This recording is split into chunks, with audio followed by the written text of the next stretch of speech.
Good morning, everyone. We're so happy you can join us. It is morning, but we're speaking about the sunset. We're speaking about the sunset of Universal Analytics. We have an amazing QA session for you guys to talk you through all of the changes that are coming. And hopefully we can make this a super productive hour where you can learn a lot, get your questions answered.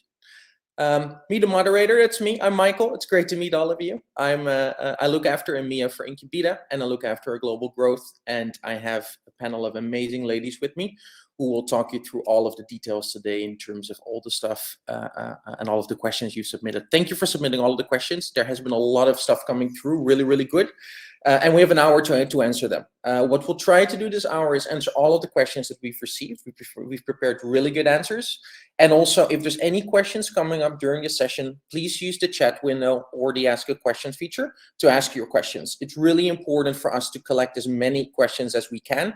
If we cannot answer all of them within the exact hour, we will follow up over email with all of the questions and answers that we've collected beyond that. We are recording the session. The information and the session recording will be shared so you can distribute it within your teams, distribute it amongst your colleagues to make sure that all of the information is available to as many people as possible. Moving to the agenda today, we have 4 main topics. We will cover who we are, a little bit about Incubeta, not too much because that's not what the session is about, but we do want to tell you guys who we are.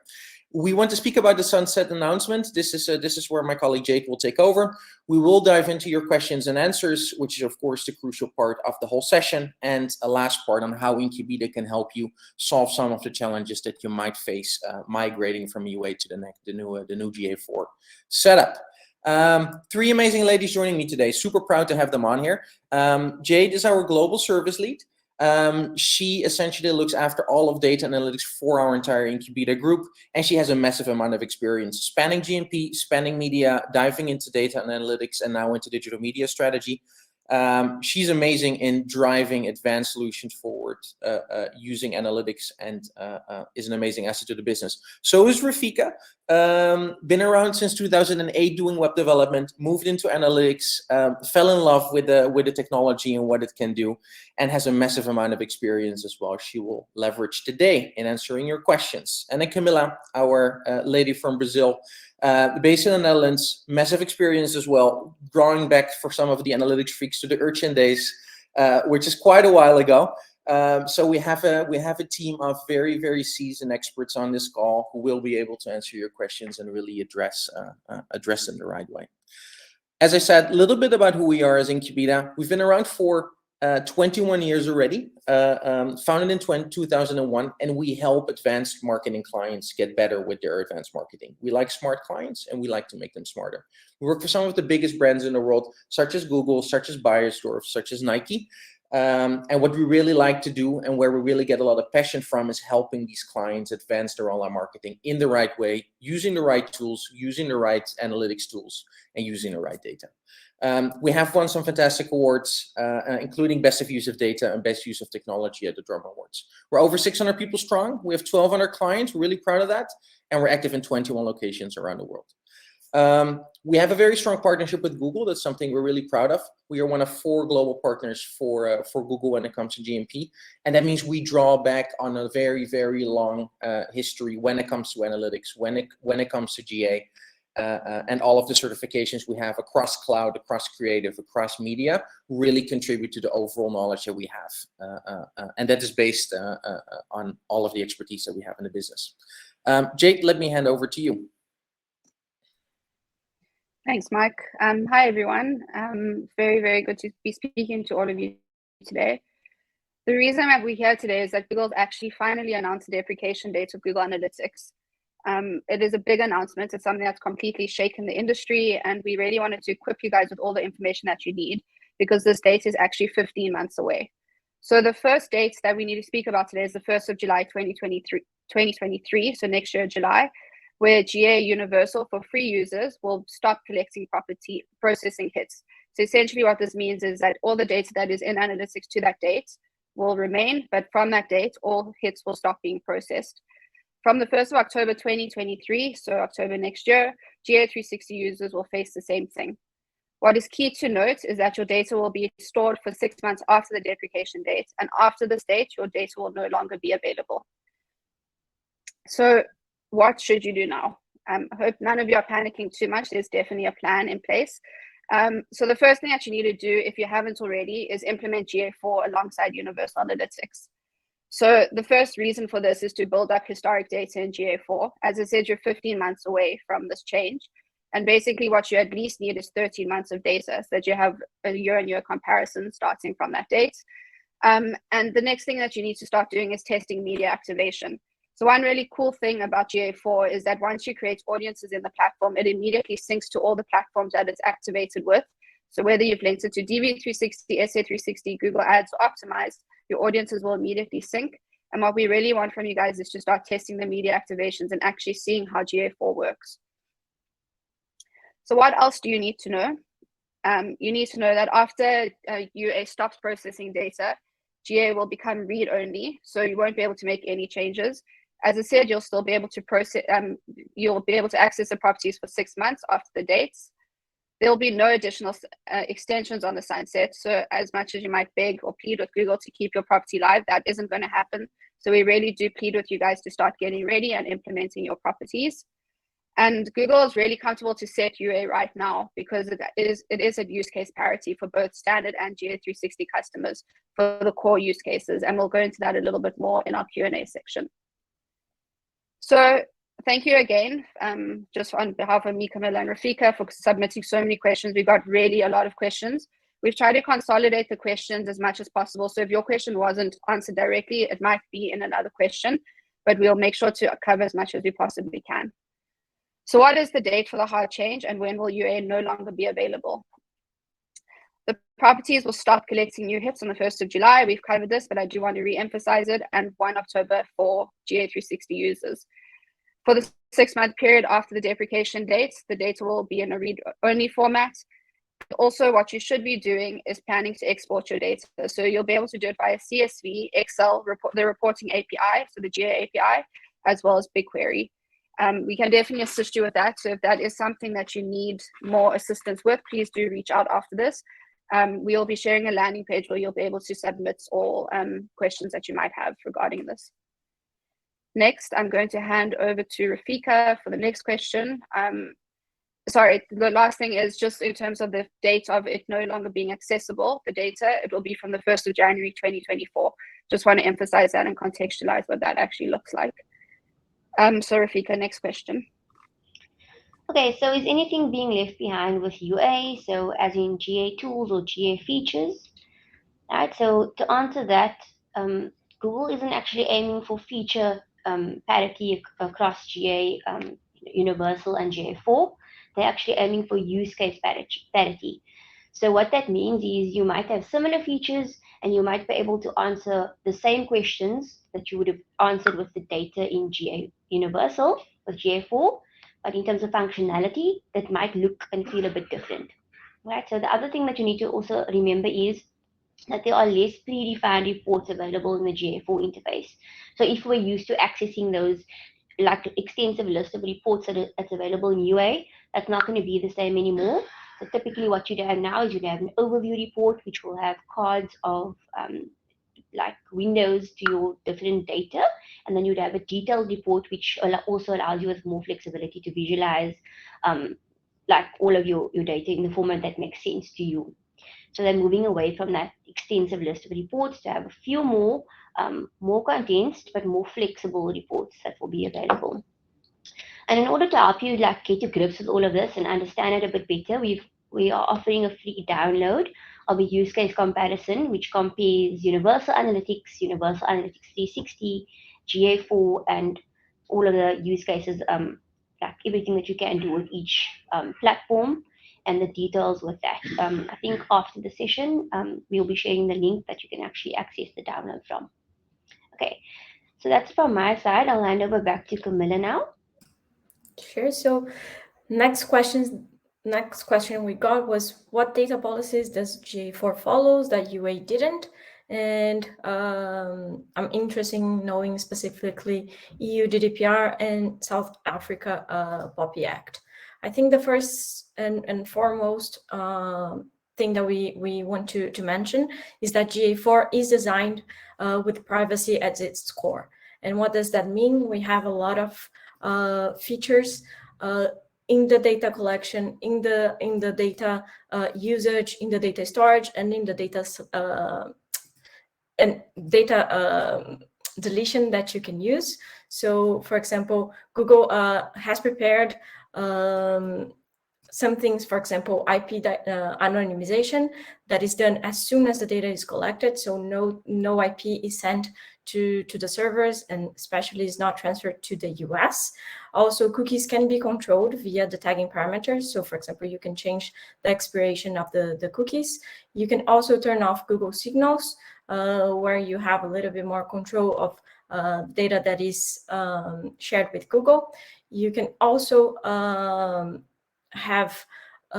you can also implement consent mode, which is the feature to adjust the behavior of the tags when the user has consented or hasn't consented to the use of cookies. And last, for the data collection, you can also use server-side tagging that allows you to redact or anonymize any data before you send to any vendors. On the data usage side, you have there are a lot of configurations you can do in the account level, so that you can choose what data you want to share with Google or not. So, for example, you can unselect to share data for Google to do benchmarking with your data. You can also select which product linking you're going to do. So if you're going to link your data to DB360, to SA360, or even to BigQuery. Again, I'm going to mention Google Signals, but also advertising, reporting, and remarketing features that you can turn it off. But in this case, you also be giving up doing remarketing campaigns, and also, for example, see cross-device reporting. And finally, on the data storage and data deletion. So for the data storage, you can choose between 2 months or 14 months that your data is kept in Google servers. While for the data deletion, you can ask Google to delete any information that you want, and that can be done in 3 ways. So the data deletion request that is done directly from the UI. You can also use the user deletion API and the user Explorer report, where you can ask Google to delete information from a single user. So I think the next question I'll hand back to Jade. Cool. So the next one is, when will GA4 360 or GA4 Enterprise become available? It is already available in beta for GA360 clients. So if you already do have a GA360 license, please just reach out to your partner to get your GA4 Enterprise upgraded. It is just a very easy switch. And all GA4 clients that are on 360 will need to make the switch by the 1st of October 2023. But definitely key to note is that it does already exist in beta. Not all of the features are available yet, but they will be available as per the roadmap. Next, I'm going to hand over to Rafika. Okay, so what is the real difference between the old and the new analytics, and will it look the same in reports? So I think I touched on this a bit, that it won't look the same in reports. Like what you're used to seeing will change slightly. But what's very important to understand here is that it's actually a different platform. So GA4 is a completely different solution, and the reports, the dimensions, how the data is actually processed and how the data is aggregated is essentially different. Okay, we would really encourage you, if you haven't yet migrated, to access the GA4 demo account, which Google has made available to everyone that has a Google Analytics account for free. This is the link here, which again we'll share again after the session or in the chat as well. But otherwise, just Google it. You can find it, GA4 demo account, and then go in there and actually go and play with the reports, see how they're actually different, and see like what you're naturally understanding and what you're not. And again, if you need help with ingesting that and understanding and how to use the data, we can also assist you. But in terms of the architecture, I want to just point out that GA4 is really, it's designed to be to include blended data for app and web, and therefore it's an event-based data collection model. So previously we were used to seeing a data model that was reliant on sessions, and different type of heats would build up in, be categorized within a session. Now that's fallen away. Everything is built from an event level. So you have events which talk about the actions that happen on your site, and they would contain parameters which provide context about that action that happened on your site. And those roll up into users who are supported by user properties, so information about those users, obviously in an anonymous format. So that's how the architecture for GA4 is done right now. So for the next question, is it still me? Yeah, sorry, it's still me. Next question is, will there be a difference in how I link my Google Analytics conversions and audiences to Google Ads from GA4? Okay, so let's look at the top part. So the recommended approach for Google Ads and for Google Analytics readiness, Google Analytics 4 readiness is, first of all, on the audiences side, you need to identify which valuable audiences you are currently using in Universal, and then try to create the equivalent GA4 audiences. So the actual definitions might not be the same for GA4 because, of course, the data is different, but try to make them as close as possible, and then actually share that with Google Ads, or connect you to Google Ads will be shared, and then run both sets of audiences in Google Ads at the same time. And Google Ads will actually deduplicate users across both automatically. So run them so that you can see what works and what doesn't work. But from the conversion side, again, identify which conversions or which in UA with goals you want to keep, then create the equivalent in GA4 as a conversion, and then send that to Google Ads. And then what you need to do is, very importantly, you need to set the Universal Analytics conversion as primary and the GA4 conversion as secondary, right? Because if you're going to mark both as primary, that's going to lead to double counting of conversions and can really throw off your bidding systems and reporting. So be careful of that. And then once you're happy with the variances between UA and GA4, you're looking for at least something within 10% variances between the data. Remember, they're never going to be the same because they're not on the same base, right? They calculate it differently in the back end. So once you're happy with the variances between the two sets of data, so goals versus conversions, then you need to set Universal Analytics as secondary and set GA4 conversions as your primary, and then move with GA4 going forward. And as soon as you start adopting and using GA4, actually the better for you and the more ready you're actually going to be, when the sunset date actually arrives. Okay. So I'm going to hand back to Jade now for the next question. Cool. Are there more free integrations for GA4 compared to UA? And the answer is definitely yes. So for Universal, there's 3 integrations that exist at the moment for the free version. So it's Google Ads, Optimize, and Google Ad Manager. But for GA4 in the free version, you get all of those. Plus you get Firebase, DV360, Campaign Manager is coming, Search Ads 360 is here, and Salesforce is coming. And I've left the best one for last, which is BigQuery. So BigQuery is essentially Google's data warehouse, which is now available to all users that have GA4. Initially, it was only available for GA360. And basically what this does is it gives you access to storing all of your data from GA4 in a big data warehouse, potentially connecting your offline data there and creating BigQuery as your source of truth. And it allows you to run basically data science type projects, which is something that we can offer as well, but it really does open up a lot of doors from a big data perspective. And it's super, super exciting that that is available. I also saw in the chat that there's a question about GA4 360, about the ETA for that. Apologies for going over that fast. So basically, the date for that is the 1st of October, 2023, where it will users will have to switch over to GA4. It is already available in beta, and essentially, yeah, it is available, but the licensing is also out.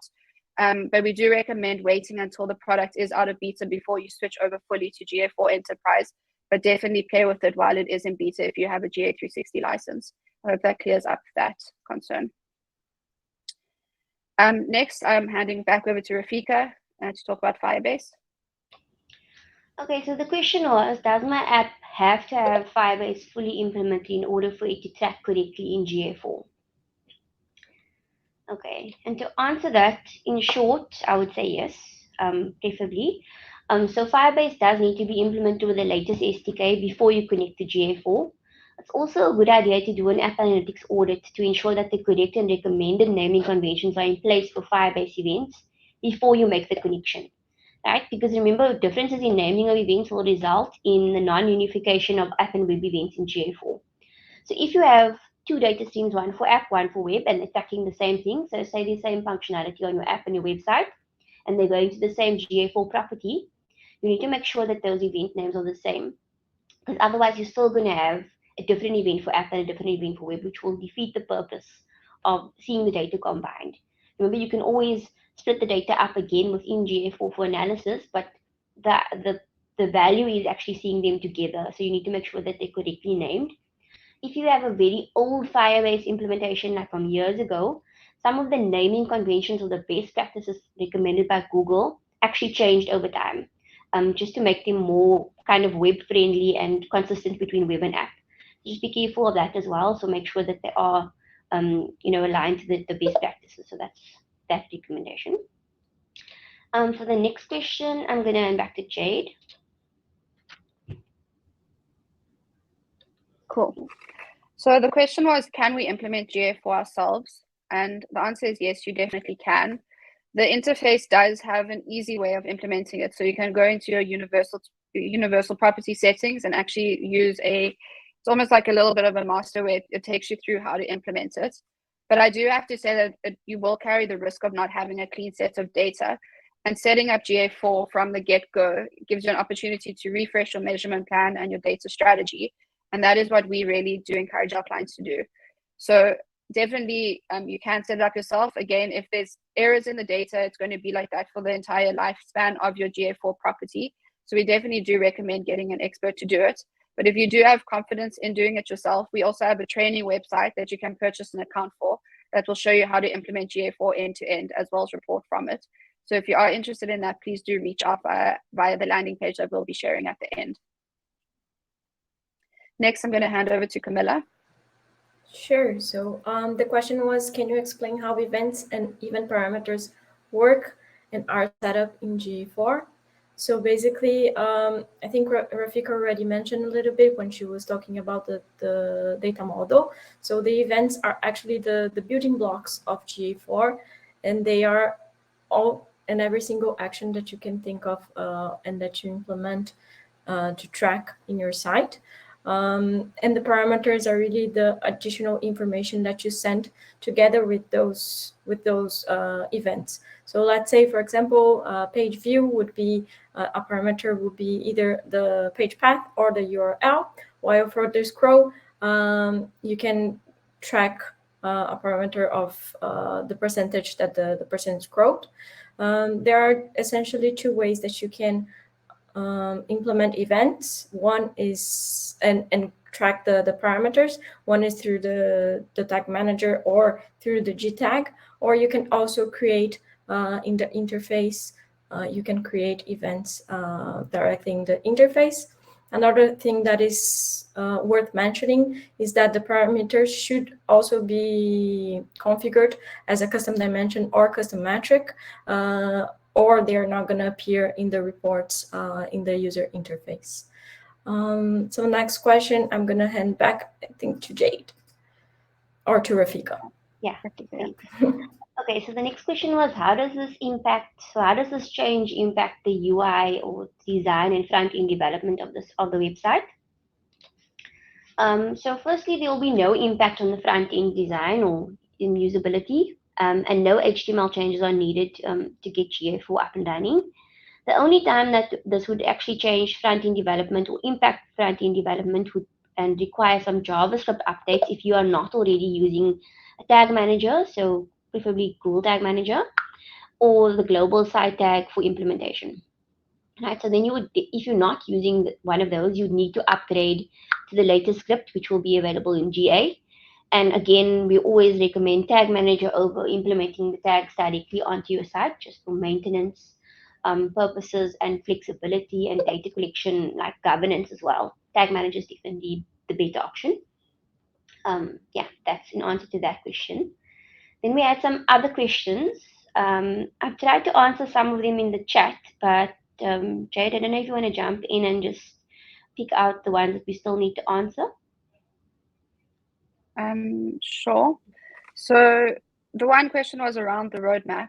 Rafik, I don't know if you want to give some insight. We definitely can't share the roadmap, unfortunately, but we can talk about key features that are coming up. So the question was, in terms of a timeline of when Google's going to release key features for GA4. Yeah, that is the main question for now. Okay, there's so many key features, right? So I don't actually know where to start. But in terms of attribution, there was a release that showed that the data-driven attribution model. So if you don't know what that is, it's the custom attribution model that Google. It's actually one of the key features of GA4 that used to only be available for GA360 customers before. It's now available in GA4 for free. That's available in all reports. So you don't have to go to a special attribution report to actually see the value of your data-driven attribution model. So that's available in all reports already. Data imports being rolled out now in Q1, and there's additional dimensions and metrics that's coming as well. Some of them already have landed, and some of them are coming pretty soon. Things like landing page dimension, average session duration, pages and screens per session, and so forth. Then from the integration side, DB360 and SA360 is currently there at the moment, but they also have plans to include more for native bidding integration and campaign manager integration, as well as store visits, and of course Salesforce. There isn't a date released yet for the Salesforce cloud integration, but it is going to be announced during this year.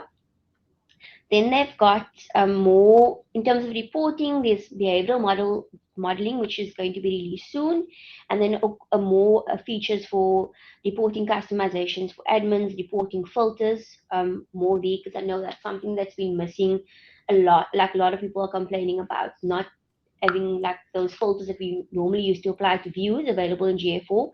That's coming in Q2. And then also more e-commerce funnels coming the second half of this year, which is also really exciting for the retail clients.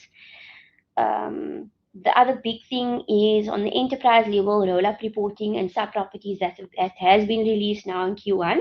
But there's more coming from a BigQuery export. There's BigQuery export SLA, user-defined custom tables for reporting, and then more Salesforce integration from an audience side for enterprise clients.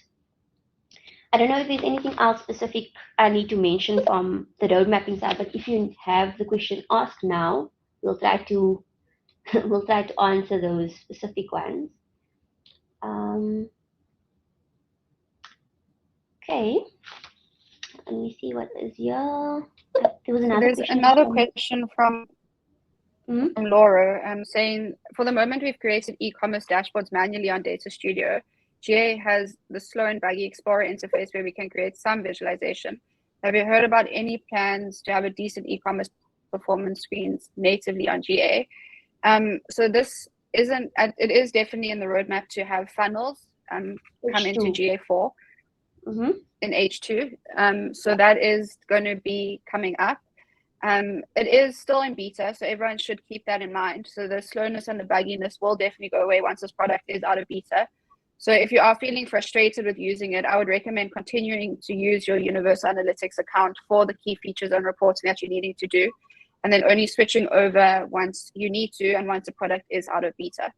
It is the best way to just maintain hope in the product. It is a fantastic product, but as you can imagine, Google has been building this product from scratch. So there's a lot of development work that's gone behind it and still a long way to go, which is why it is a beta product. But definitely use it for audience creation, use it to integrate, use it to start seeing some data-driven attribution.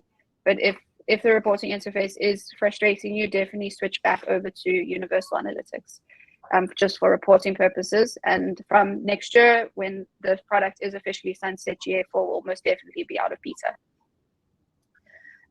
There was a question around, does setting up GA4 allow unnecessary traffic to be optimized?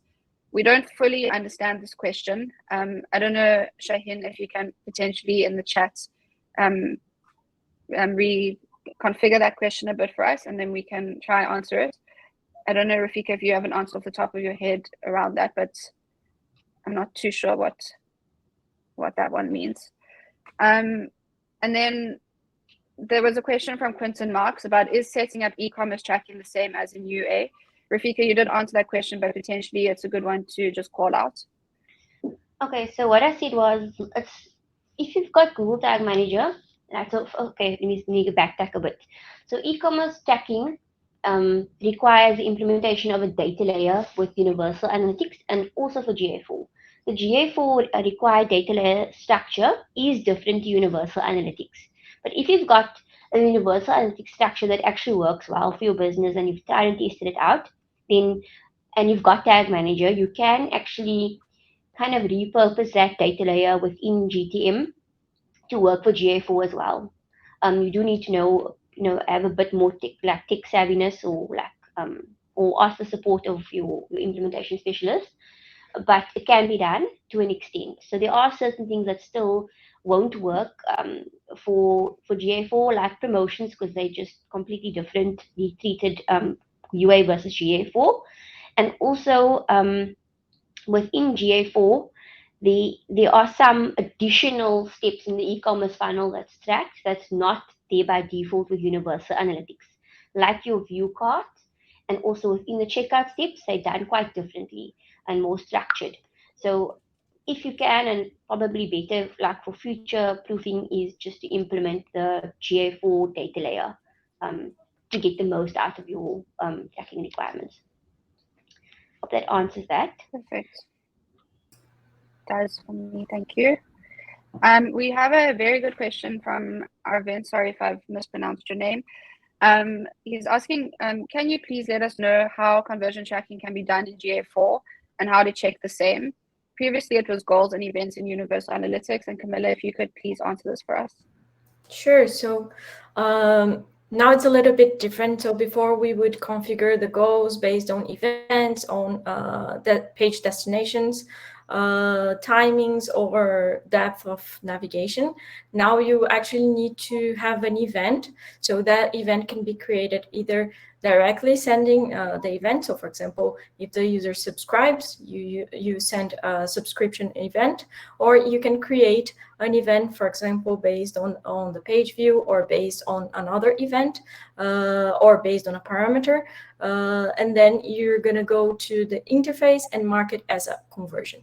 So it's a little bit simpler on one way, which is just marking the event as a conversion, but it's a little bit more complicated in a way that you really need to think of exactly what is the conversion, the event, the parameters, or the page that you want to track to create an event and then turn it into a conversion. I think I might also tell you about the limit. So for the free version of GA4, you have a limit of 30 conversions, 30 events that you can turn into conversions, while for the paid version, it's 50.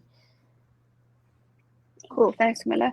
And I just want to add on one cool feature of GA4 as well, is that with GA Universal, you were limited to 20 goals, and each of those goals had a space. So if you wanted to create a new goal, you almost had to overwrite the old goal, which wouldn't cancel out the data. So with conversions, what you can do is actually have like seasonal conversions. So if you want a conversion for specific campaigns, you can do that. And once your campaign is done, you can archive it, and it will open up a new slot in GA4 for another conversion.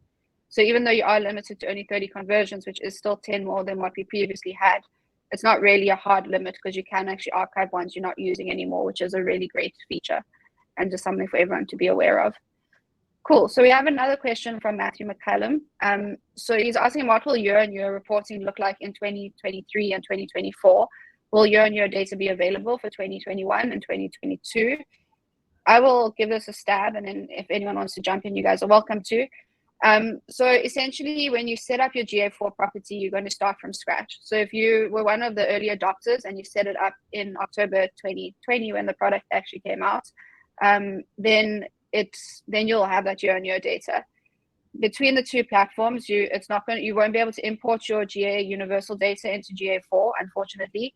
But what you can potentially do is export your GA Universal data into something like BigQuery if you're on GA360, or and basically have it stored there, or in any other platform. If it's in an Excel sheet, that's also fine. And then try drive similarities between dimensions if that year-on-year reporting is similar. I do need to flag in a very strong way is that there is very little similarity between dimensions and metrics within GA4 and GA Universal. So things like sessions are semi-similar, but there is definitely differences in the definitions of the metrics. So when you are comparing the two, you're definitely not comparing apples with apples. So that is one thing to consider. But what it will do is give you trend data. And we'll also be coming up with a product at Incubeta where we'll work through BigQuery, where we can actually merge the two data sets. But I imagine that Google and the industry will also do that. So I think those type of SQL queries will become available to the industry as well at some point within the next 6 months. But definitely, if you are wanting year-on-year reporting, now is 100% the time to set up your GA4 property, and you will have it by the time next year rolls around. But yeah, that is my take on that. Is there anything else that anyone wants to add between Rafika and Camilla? I'm good. Okay, perfect. Next question is, sorry, I'm just going through the list. One from Vinay. I don't know how to say that name. I hope I'm not messing it up. Okay.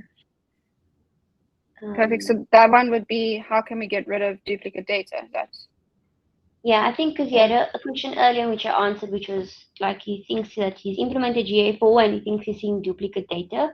I said potentially it's because you have a single page application. I don't know if you want to answer in the chat quickly, but do you have a single page application? Because in most cases when we've seen duplicate data pushing in for GA4, it's been on SPAs. Let me check the chat quickly and see if I can find an answer to that. Then maybe still on the school. But basically what happens is on the duplicate side, it's not that it's designed to do it or it's a common issue, but if you have a single page application, what you need to understand is that GA4 really like solves the issue of, it's built for now, right? For how people build websites now and not like 20 years ago, 10 years ago. So most like websites nowadays will be a single page application, especially if it's an enterprise site, it's a big site.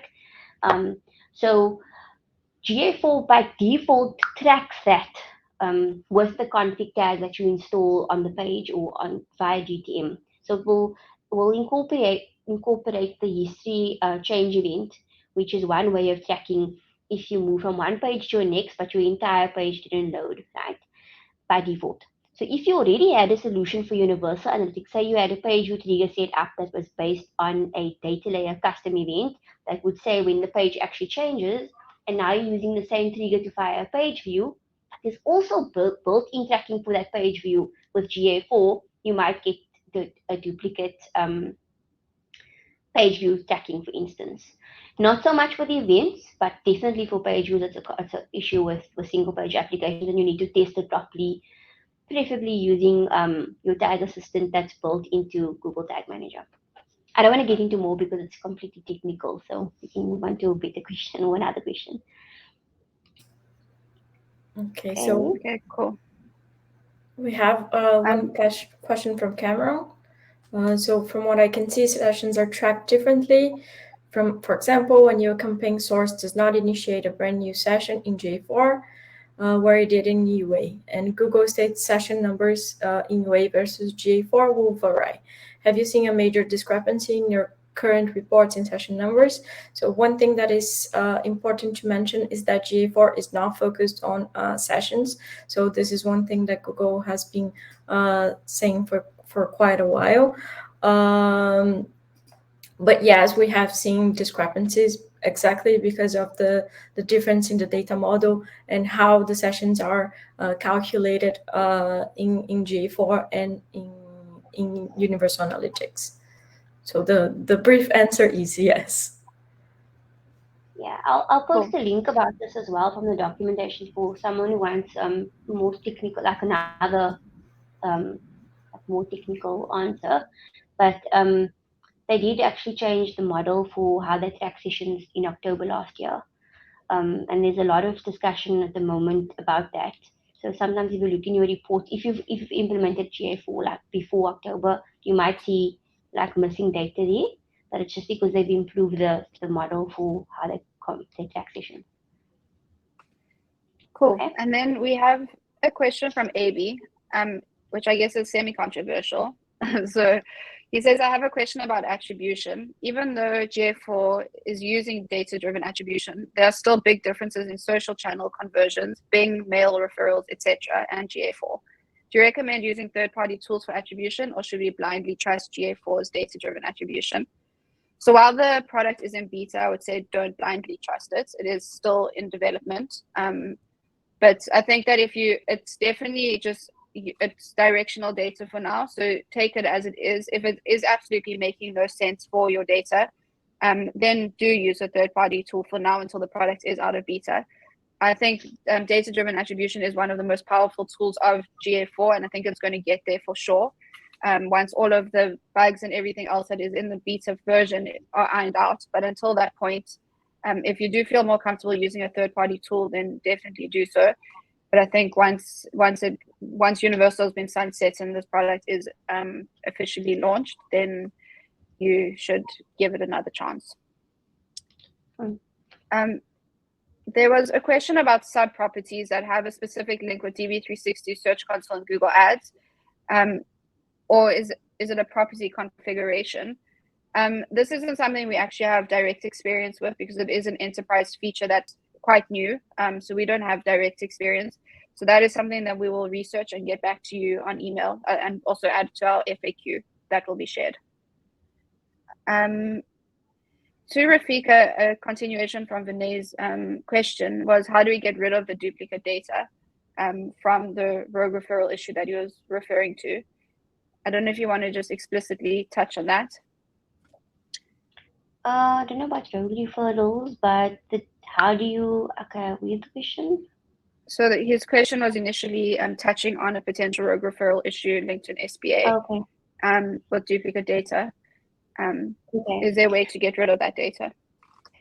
To remove the data, to clean it up, or yeah. So I mean, I think it's more about fixing the problem. In terms of removing all of the duplicate data, it is possible to remove data from GA4, but I wouldn't go as far as removing it or getting rid of it. I think it's something you can potentially try, but it's much better to just fix the issue and then have a clean data that you can move on from. So the rogue referral issue is something that is tied to SBAs. It's something that GA4 has corrected a lot better than Universal. But if you do have an SBA, so a single page application site, and you are concerned that there might be an issue with duplication of pages or duplication of data, please do reach out as well. That is something we can definitely help you with. And it's something we faced a lot in recent times. A question from Cameron is, what metric are you using in replacement of bounce rate to measure engaged users? So the replacement of that is engagement rate. So it's actually the converse or the inverse of bounce rate. So it actually tracks who engaged rather than who bounced. So for those that are unfamiliar, well, I think everyone knows what the bounce rate is, but I think it's an industry-wide misunderstanding in terms of how it works.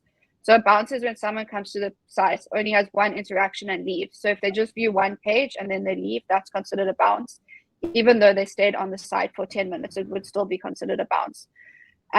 Whereas the engagement rate rather focuses on engagement. So it's whether someone stayed on the site for 10 seconds to actually engage, whether they viewed 2 or more pages, whether they triggered a conversion event, and that would basically count as an engaged session. And then the engagement rate is essentially engaged sessions divided by all sessions. So it is the bounce rate, but it's the bounce rate backwards, if that makes sense. Okay. So there's another question. Is GA4 using the same methodology as UA when collecting data? For example, when looking at real-time data, GA4 has more live users compared to UA. Rafika, you did answer this in the chat, but maybe can you call out your answer for everyone? Yeah, so I'm just going to reiterate that it's a completely different platform. So the methodology is definitely different in how it collects data. Like one thing to note is that one of the other nice features about GA4 is that GA4 can actually batch event data. So like if there's a lot of activity on your page and you might not always see the event firing immediately, but it will send all of that data then in a batch. So it just like decreases the amount of traffic between the website and the server, which is also a good thing. And also for site performance, it's a good thing. But if the numbers that you're seeing compared to GA4 and UA is like very different, then it could really be a tracking issue and something that you need to investigate from a tracking or implementation perspective on your site. Okay, perfect.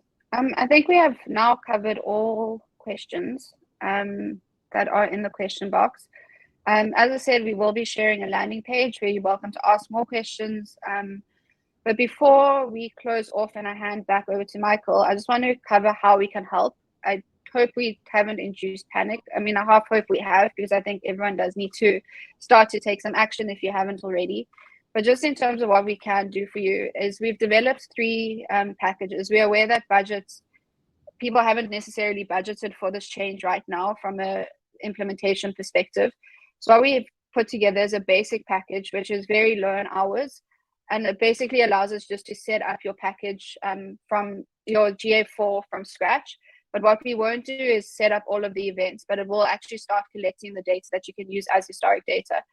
GA4 is really great in terms of what it includes as a default. So it includes things like scrolls, exit clicks, downloads of brochures and documents on the site. So that will already be tracked in the basic.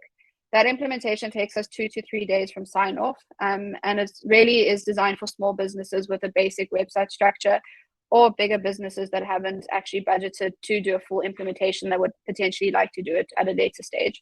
So we definitely recommend everyone at least taking a package like that. Again, if this is something you'd like to do yourself, we do have a website that we will be sharing as well, where you'll be able to purchase a license and you'll be able to teach yourself how to do it. So that is on that package. The next one is the custom web, which is basically everything in the basic package, but it does include the setup of key events, custom dimensions, and conversions on the website. We'll also give you a detailed measurement plan, and we'll also track all e-commerce activity for those clients that are e-commerce. This will take 2 to 4 weeks from sign off on average. If your site is more complex and we pick up major development issues, it could potentially take longer. And this is really designed for medium to large businesses with an existing UA implementation via GTM. And then the last one is custom web and app. And this is essentially the exact same as the website, but it does also include the integration of your app data and setting up an app implementation brief if we find gaps in your app tracking. So I think for a lot of clients, Firebase has always been that thing that kind of runs in the back end, and it's kind of the developers set it up for development purposes. But once you start to integrate it into GA4 and you start seeing the data together, I think clients do get a bit of a surprise in terms of what they find. So we basically do a small Firebase audit, and we'll tell you the right events to set up for your app so that you're able to track the full process end to end across web and app. And that's definitely a great package for clients that are medium to large and have an app. And even if you don't have Firebase, we can also assist with implementing Firebase, not do it ourselves, but give your developers a guide on how to do it, and let them know which events to set up. So those are our 3 packages. It will also be on our landing page, which has now been shared in the chat. So please do have a look and let us know if we can help you in any way. And now I'll hand over back to Michael to close us off. Thanks, Jade. First of all, Jade, Camilla, Rafika, thanks a lot. That was a lot of information, and I think it was very, very useful for all on the call. So thanks for sharing everything. Thanks for being so open and taking the many questions that came through. Thanks to the audience for asking these questions, because this is the time to ask, and this is the time to ask our experts to figure out what's going on. There's a lot of change coming. I think we need to embrace it as a positive thing. Ultimately, as an analytics community, I think we are being given a fantastic piece of new technology to make the most of, and to really improve the lives of all of us, to be honest. So thanks for that. We will be sharing this recording as mentioned, and we will be hosting quite a few more of these over the next few months, as more information comes out. I'm sure more questions will arise. We will make sure we stay in touch with all of you. So follow us, if you don't already do, on our socials to make sure that you can stay up to date. And thanks again for everyone's attention today. We'll speak to you soon. Have a great day.